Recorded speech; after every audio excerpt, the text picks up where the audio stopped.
this may sound super obvious, but no one really says this, is that you can't just go out on eBay or Craigslist and buy a personal brand. You can't buy Brene Brown's influence. You can't buy Tony Robbins' influence. Even if you were to acquire the rights to their intellectual property and their customer databases, their social media accounts, you can't buy it. When it comes to this thing called a personal brand, everyone starts from zero.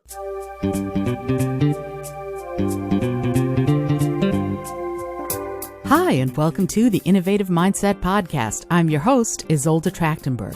On the show, you get my conversations with peak-performing thought leaders, creatives, and entrepreneurs. We explore how you can innovate through creativity, compassion, and collaboration. I believe that innovation combined with compassion and creative thinking can save the world, and I aim to bring you ways you can do it too. If you're enjoying the show, I'd be super grateful if you could support it by buying me a cup of coffee. You can buy me a cuppa at buymeacoffee.com/Isolde T. And now, let's get on with the show.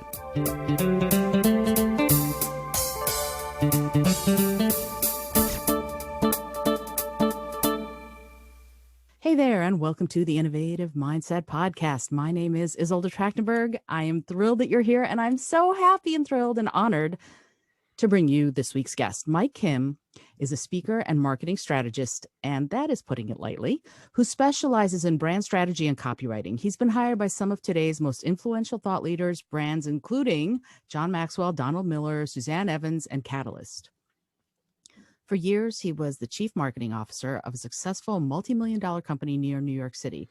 Nowadays, you're going to find him speaking at conferences, looking for the next great place to scuba dive, which I love, or sipping a glass of Macallan 15, which I also love, all while teaching everything he knows about branding, entrepreneurship, and life through his hit podcast, Brand You. Mike, I'm so thrilled that you're here. Thank you so much for being here. Welcome. Isolde, thank you for having me. It is a pleasure to be here. I hope to add some value to you today and to all of our listeners. And I knew you were a good woman of taste. Macallan 15 is the way to go. Nothing lesser. Oh, absolutely. It's so smooth. Okay, we could talk whiskey till the cows come home, but let's not do that. So talk to me about what's going on with you. You have a brand new book, your first, coming out tomorrow. Talk to me about You Are the Brand, which I love as the title. What prompted you to write the book now? Well, it's funny, and thank you for allowing me to share a little bit about this. It's funny because I signed a book deal about 5 years ago. Oh, wow. I was supposed to write this book 5 years ago. My publisher signed me 5 years ago. And then my personal life went sideways a little bit, and I just had no creative energy to write the book. And every year that passed since then, you know, I was kind of getting my bearings in life and in business and all that sort of thing. Last year happens, right? The quarantines, the lockdowns and everything, you know, I travel a lot. And of course that came, you know, much to a halt. And I thought about, what am I going to do this year? And I had a friend tell me, because I had done a lot of little things. I've built a lot of programs and stuff like that. But I found myself getting a little frustrated because I always felt like I was a hamster on the wheel running around. And he said to me, hey, you do a lot of things. You're very busy. You're always kind of moving on the move. But, you know, it's really fun to build things that last a long time.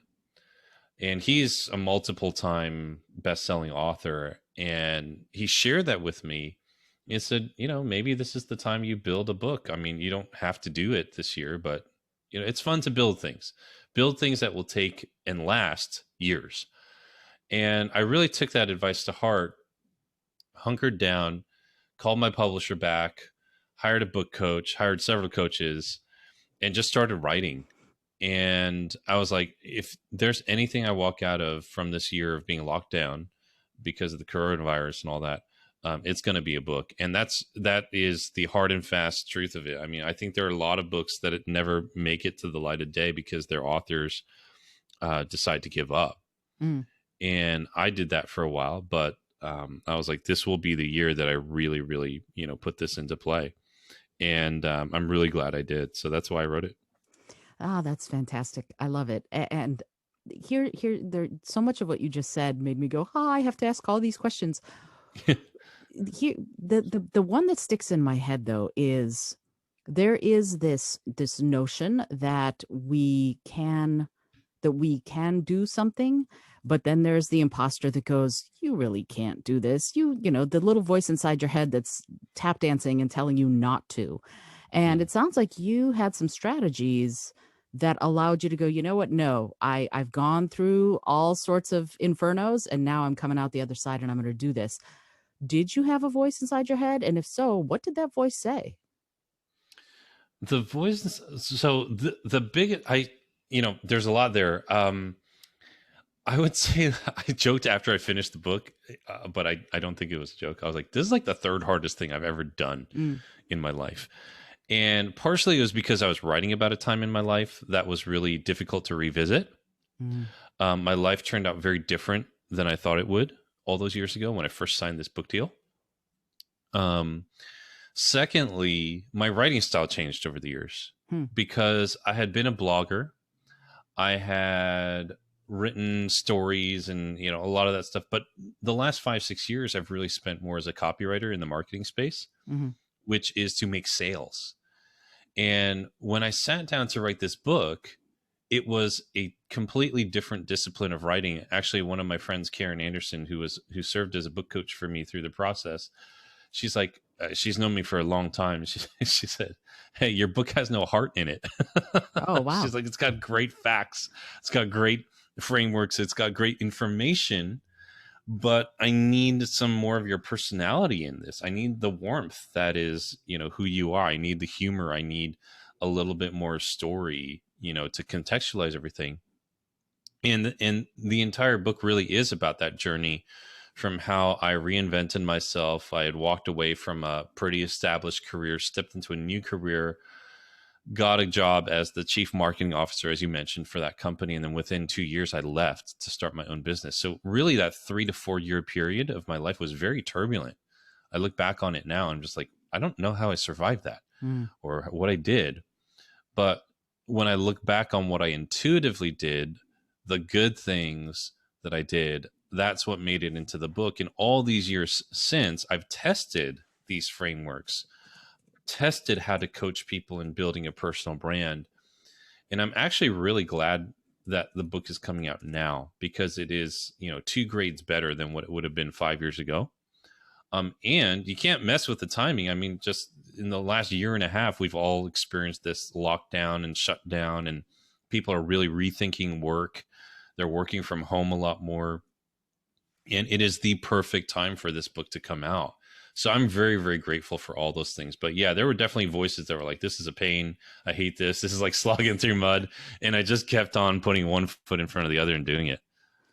And it's funny that you say that the voices were saying this is a pain, you're going through molasses. When you're in the stew, when you're in it and you're just like, I just have to put one foot in front of the other. Do you have any practices, anything that you do that goes, okay, I'm going to get my head back in the game, I'm going to get myself right to do this? Or is it just survive at all costs for you? Hmm. Well, one of the things that I really did was stop trying to do it the right way. Mm, Because when I have all these friends who are authors and they're like, oh, yeah, I use this Scrivener program. It's like some software program that people write books in. mm-hmm, Right. And I'm like, okay, fine, I'll use that. Oh, yeah, it makes it so easy. And I'm like sitting there on my computer as old. And I'm like, I don't know how to use this program. I've never used this before. My job is not to learn how to use a new program. It's to write a book. Right. So I stopped doing that. Then I was like, okay, well, I just got to tough it out. Butt in seat. That's what I heard all the time. BIS, butt in seat. mm-hmm, Right. Just start writing. And then I'd sit down at my computer and I wouldn't write.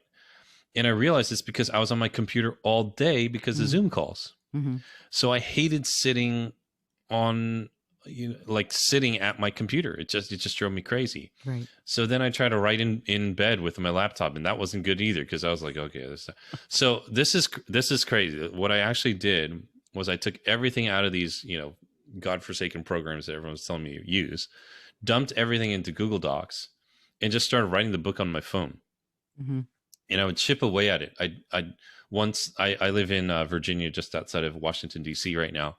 And as soon as a couple of places opened back up, bars, restaurants, whatnot, I would go out, I would call an Uber. I would clack away on my phone and in Google Docs in the 20, 30 minutes in the Uber, sit down at the bar and just clack away on my phone. And I just chipped away at this thing over, the course of like probably 9 or 10 months. Mm-hmm. And just kept refining, sending it into the editor, getting feedback, refining. And that was really the first and most important thing. I had to find out what worked for me and be okay with that. The second thing I think I really had to do to push through that was to create deadlines that I definitely had to stick with. Like I told the publisher, here's the release date I want. I went ahead and had the meeting with the publishers and they're like, okay, we've all decided it's going to come out July 13th, right? I'm like, sure. And I mean, every step of the way, they're like, we cannot print your book if you don't get this in by this day. And those self-imposed deadlines are actually how I work. And this is just how I've worked in business. Anytime that I've really needed to get something done, I've made promises to other people that it would be done. Mm-hmm. And that has forced me to take action. Those deadlines have driven action. I'm very grateful to my publisher, Morgan James Publishing. They're very patient with me, in a lot of ways. I was picky about the artwork. I was picky about the typeface in the book and all that. But all this is, it's a journey as a creative. It's a journey as a leader. It's a journey as a journey in self-expression. To really understand yourself more. And I feel so much better equipped if I ever write another book again, which I probably will. But I've learned a lot about myself through this process. I'm taking all that in for a second because there was so much in what you just said. It's so, I love that you said that how much you learned about yourself as part of writing the book. And it's funny to me that you said that it took patience on the part of your publisher because you were picky about things. And I'm like, well, I've written 6 books and by gum, you better be picky. It's your baby, and believe me, when you hold it for the first time, it's going to be amazing. I wrote this, but yet this notion of learning a lot about myself. I keep, this is the Innovative Mindset podcast. So I keep coming back to that. What did you learn? What was the thing that changed from before you wrote the book to when you gave it to the publisher and said it's finished? What was the transformation inside you? I think the biggest thing for me with that was understanding, and this is a little bit more out there. When quarantines first happened, it really slowed my life down like it did for a lot of other people. Mm. And I thought I had this dream one day, or like, I don't know, just one of these meditative experiences about what I really wanted to do with my life. And I realized I was like, I don't know that I'm doing it yet. Or maybe that changes. Who knows, right? Mm-hmm. And I said to myself, what will really live on after I'm gone? And again, this is framed by what my friend Jeff told me. It's fun to build things that last. Mm-hmm. And as I was writing this book, I realized, you know what? My nephews are going to read this. They're going to read this if they want to. It'll be there, even after I'm long gone. They're 5 years old and 3 years old right now. And when I had that kind of experience, this little dream thing, one of those in between waking and sleeping moments, I was like, I just want to write stories. I just want to tell stories. Stories are what live on. We read stories from hundreds of years ago that were written. Thousands of years ago, these stories have been written. And we still repurpose and reinterpret and re-express them today. So while I love marketing and I love business coaching, I felt very strongly what I really wanted to do later on was tap back into telling stories and writing.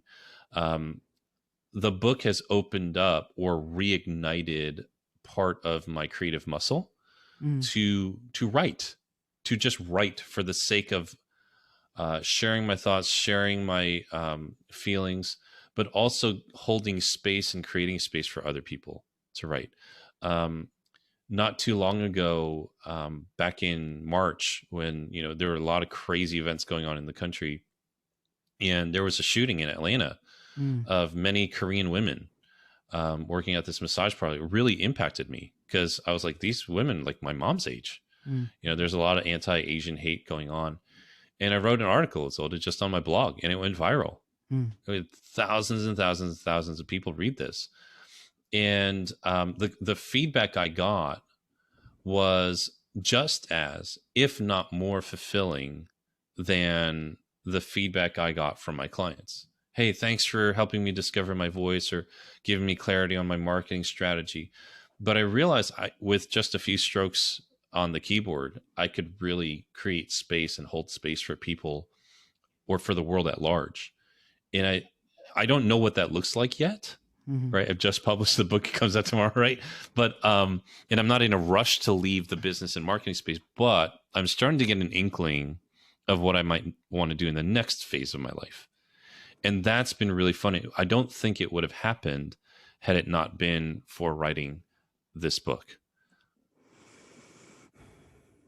I love the notion that it's opening that part of you almost up again. You're such a creative person in all ways that I've seen. You're one of my teachers. I've learned so much from you, and yet, and not yet, but and also learning something like marketing and business from someone who is a creative like you is so fulfilling and inspiring. And at the same time, this is a strange question, because we who are in sort of the entrepreneur space forget that most people aren't in it, right? But if you want to further a cause or a business, it seems like it's a great idea to build that brand. And so I guess the question is, how much do you think your personal brand, you, Mike Kim, your personal brand will help your efforts in that next phase? Whenever that comes, you may not be in a hurry to leave the personal brand business, but when that next phase comes, how much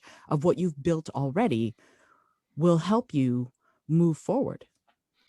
I think it helps a lot. And this is one of the concepts that I cover in the book, the path of the personal brand, right? And one of the most unique and challenging things about building a business around myself, which I've done and you've done certainly as well. We hear this phrase personal brand thrown out around a lot. And my best attempt to define what a personal brand is basically a public identity you've crafted for an express purpose, right? And it's a confluence of your ideas, your expertise, your reputation, and your personality. That's an identity, all those things in one. Mm-hmm. And the funny thing that I've seen in this space, and this may sound super obvious, but no one really says this, is that you can't just go out on eBay or Craigslist and buy a personal brand. You can't buy Brene Brown's influence. You can't buy Tony Robbins' influence. Even if you were to acquire the rights to their intellectual property and their customer databases, their social media accounts, you can't buy it. When it comes to this thing called a personal brand, everyone starts from zero. So when people talk about starting a brand, or they ask me, how should I start building a brand? I ask a lot of them, well, what do you want it to do for you? And they often say this, is all they said, well, I want to do whatever I want. And they want to live in this magical place, which I've since dubbed the land of whatever I want. And they'll say things like, oh, look at The Rock, Dwayne Johnson, or Oprah, or Gary Vaynerchuk, or Joe Rogan. They can make money doing anything they want. And what most people don't understand is that there's a path to a place of that kind of influence that these folks have reached, but it requires that you walk through this really lonely place that I call the valley of focus. So I can jump into this if that's cool, because I think this will be fun for us to talk about. So, let's say you start your journey, you write blog posts, you share some inspirational quotes on social media, you start a new podcast, and unfortunately, it doesn't really feel like anyone's listening. And this is totally normal, right? Your friends, your family, your colleagues, they're a bit confused by what you're doing. And some may even stop following you online because they're like, what is Mike doing? What is Isolde doing? And you feel more alone than ever. And great news, you're now in the valley of focus. and in this valley of focus, you whittle down all of your random ideas to focus on one topic, one idea, or one market. And you decide, whether you're going to specialize in, helping people get healthy, or make more money, or build better relationships, you narrow your focus even further to determine what you're going to do in that particular market. Marketing is a big market, right? Mm. So I had to like narrow that down and say, I'm going to help people with personal branding and copywriting, writing their words. And you start to slowly understand, much like a nightclub or dance club, you can't play 5 different types of music and expect like everyone to come to your place, right? They just don't mix. You have to have clarity. So I experienced this when I started in business and marketing. Probably 90% of the people who followed me just stopped, right? A few of them followed me as I stepped out into this venture. But what happens is when you stay focused and you get more narrowed down, you become known for a few things, and then just eventually, 1 or 2 things. But strangely enough, this attracts other influential people to you who have followings of their own. And because of that clarity, they may hire you, they may give you a platform, they may give you an opportunity to speak to their audience about your area of expertise. And lo and behold, a bunch of their followers just start following you. Right. And then some other influential person who sees that influential person number 1 connected with you asks you to speak to their audience, and boom, the phenomenon happens all over again. Mm-hmm. And you're starting to gain an audience, build an audience, or gain followers rapidly, much more rapidly. And you're sort of becoming this rising star. And over time, and this is where I feel like I'm starting to step into, over time, over many years, your audience keeps following you, not just because of what you know, but because of who you are. You aren't just building a brand, you're becoming your brand. That's the message of the book. You are the brand, right? And because of all this focus, your work improves, your expertise becomes established, and some of your biggest fans become super fans, if you will, who will gladly follow you into any of your future pursuits. And if you have enough of these people, they will help you reach the land of whatever I want and stay there. Now, I've seen this play out in front of my very eyes with The Rock, Dwayne Johnson. When I was in college, I loved this guy. He was a wrestler, right? Today, everyone knows him as one of the world's biggest action stars, right? He's in all these movies.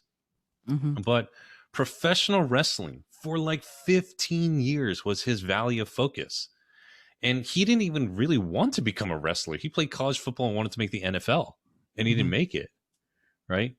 So this dude pivots into wrestling, stays the course. Most people don't realize this either. They don't know this. Fans hated The Rock when he was first a wrestler. They booed him out of the building. They hated him, right? They just thought he was so cheesy. He thought the character was stupid, and he just kept with it. And the WWE, his company, started to reform his identity and just started to get really popular. And at the height of his popularity, when I was in college, I remember this, he started to make some movies, and he was just so good. He was so charismatic. He was so entertaining. He started to leave wrestling at times to go shoot these movies. And what happened is the wrestling fans felt like he sold out. And not all of them were thrilled he was acting. So they just stopped following him. They started booing him when he'd come back to wrestling, even though he's one of the most popular people in the company. And yet enough people like me watched his movies. I was a fan of him as a wrestler. Enough people like me watched his movies. And now I still follow him on social media. I probably have bought Under Armour, workout gear because he endorses it, right? And he can do whatever he wants. The workout gear, the athletic apparel he sells. Oddly enough, he sells tequila. That doesn't really seem on brand for a guy who, works out all the time. He's drinking tequila, But he can do whatever he wants. But people don't realize, oh my gosh, the guy labored for 15, 20 years as a wrestler. He had to deal with the heartache of not making the NFL. This is not somebody who just said, I'm going to just talk about everything and whatever I want, and people are going to follow me. So all of this, just kind of tying a bow on this, do I feel like my personal brand will help me in future endeavors? Absolutely. I'm not as popular as The Rock, but I do believe that there are some people who have said, Mike, we just like you. We just like what you do. We like what you stand for. And I'm curious to see where you're going to go. and I'm going to follow. And because of that, um, I feel this amount of freedom. I feel a certain amount of freedom and liberty to go explore these new things that I want to. First of all, I'm so glad that you talked about The Rock because a lot of what you said, it really resonates with me because what I follow him also, and it's not just because he's charismatic, it's because he's welcoming, if you see what I Hmm. mean. Like he's doing his thing, and I know there are millions of fans, and it's not like I feel like he is talking directly to me, except for I kind of do. Yeah. And and I think for him it's probably on many levels it's authentic, but also it's very practical, right? It's a very practical, this is who I am and this is what I stand for. And he kind of set all the dominoes up and knocked all the dominoes down. And that's one of the things I really respect about you is that you are, in addition to being creative, you're very practical. You break things down in the work that I've followed with you and the classes I've taken with you in a very and I hate the word actionable because it's a weird word, but it's really true. If I take action on the things that you recommend, things open up, right? So what, if you can talk about that a little bit, how do you reconcile or combine the very creative parts of who you are with that very practical part of you? Yeah, I think that's a great question. I think I have always felt more of a bias towards action. Um, when I've taken various self-assessment, tests and stuff like that, Mm-hmm. Strengths Finders was one of them. I don't Mm-hmm. know how many of you listening may have heard of Strengths Finders, but with Strengths Finder, number one was Maximizer, Mm-hmm. which means that I don't like to start things completely from scratch. I like to take good things and make them great. Mm. And I'm like, oh, no wonder I'm a consultant, right? And then number two was implementer, which means I just go do things. Mm-hmm. I I overthink every other area of my life except for creativity and business. I Mm. mean, I'm like I want it done yesterday. I just go do it. It's probably why I work really long hours and get stressed out and stuff, right? I Because hear I you. have more ideas than I can ever execute on. Right. And I have realized, I don't know if I came up with this phrase or I heard it somewhere, but I like it. We are idea rich and execution poor. Mm. And this world of social media has made that even more of an anathema, if you will. I mean, it Mm. is a sickness. Mm. It's easy to post other people's ideas. It's really hard to go do them. Sure. So when I see other people take a long time to execute on things, it just drives me nuts. Mm. Right. And I'm like, okay, that's their own pace. That's their own journey. I'm not going to judge them. But for me, sometimes I can't sleep unless I get it done. So I'm like, okay, I'm biased that way, biased towards action. And then the third strength on Strength Finder was just a strategic oversight. Like I just see the big picture. I'm always a big picture person. Mm. So I'm very bad with little details. It's why I have an assistant that handles these things, right? I'm just like, I have this idea. I want to see this happen. Boom, boom, boom, boom, boom. And sometimes I am my own worst enemy because I know how to do too many things. Mm. And so I execute very quickly, or I can't wait to get things executed, which makes me a very poor delegator. Mm. So I've learned all these things about my workflow and my work life and how I'm made. And I've realized that has had to force me, Isolde, to grow in other areas. I have to become a better leader. Mm. I have to become a more patient person. I have to become more of a visionary and less of a hands-on person. Mm. These are all really big areas I have to grow in. We're talking about the innovative mindset, right? I have to innovate those parts of my life. Otherwise, I will relegate myself to living like this until I'm dead. So it's either change and grow and work with people and work with teams, or do this for the rest of my life. Mm. And it is what it is. And there's no wrong answer. That's the other thing that I've really realized. There's no wrong answer. I know a lot of people who are like me, and this is what they want to do. That is how they want to live. Mm-hmm. They don't want a big team. They don't want an administrator. They don't want people on payroll. They're okay with doing that, right? And then there are other people who have made that shift, and both are valuable. Both are building their business and their life around the kind of life and business they want. So really, I'm at that crossroads where it's like I'm a creative, but I'm also like very, very wired to take action. And the more and more self-aware I become, I see options laid out on the table for me. And it's like, okay, which path am I going to go down? I have to decide. And that's really how I see it. And it's lovely that it's about self-awareness. You know, so much of this is knowing who you are, knowing what you can offer. And I'm grateful that you talked about that, because I think that's what the book is going to do on a much larger scale for you. Is it's going to take that particular message and amplify it. And so I'm really grateful. I want to say the name of the book because it comes out tomorrow and you should all go get it. It's You Are the Brand, the 8-step blueprint to showcase your unique expertise and build a highly profitable business. So if you are interested in learning how to do that, you need to go get this book. That's just how it is. Mike, I could keep you for the next 6 hours, but I know you have a life to get back to. So I will ask you the one question. You might remember this, you might not, that I ask everybody who comes on the show. And before I do that, I will say thank you again for joining me. This was so fabulous and wonderful to get to talk to you about your book and about where you are and where you're going. The question is this: if you had an airplane that could skywrite anything for the whole world to see, what would you say? Oh, yeah, I remember this question. Okay. You know what? I've got to say, you are the brand. Okay. And it's not just because of the book, but it's really the charge that I want to lay out, you know, to my readers, to my friends, to my colleagues. We all have a brand. We all have a reputation. You know, personal branding, this phrase has become, you know, this popular term now. But it's just your reputation. It's just what people think of you. It's just the identity that you hold in the minds and hearts of people who know you. And I think one of the things I've learned about life through my work is that entrepreneurship, thinking outside the box, it has a way of bringing out the best parts of you and also revealing some of your roughest edges. And in a world of image and social media followers, my message really is, you know, be someone worth following. Truly be who you're trying to sell to people.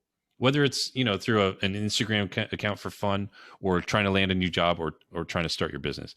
Like, you are the brand. Don't just build a brand, be it. Be the brand. That's who you are. And it's a call for us to grow and mature and to be the best version of ourselves. So that's what I would write across the sky. And it's not just because the book's out tomorrow. No, but you know what? I think that's great. And it's a call to be your authentic self, which is the best way to be, because there's so much that we have to ferret through that isn't authentic and real. And you're calling for us to be real. And I think that's great. Mike, thank you again so much for being here and being so generous with your wisdom and your knowledge. I appreciate it very much.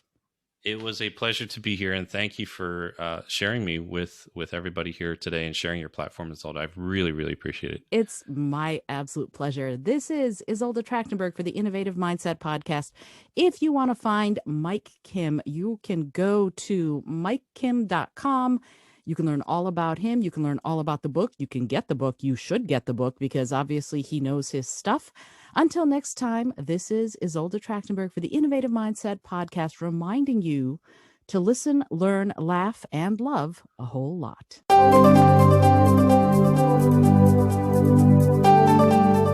Thanks so much for joining me today. I really appreciate you being here. Please subscribe to the podcast if you're new.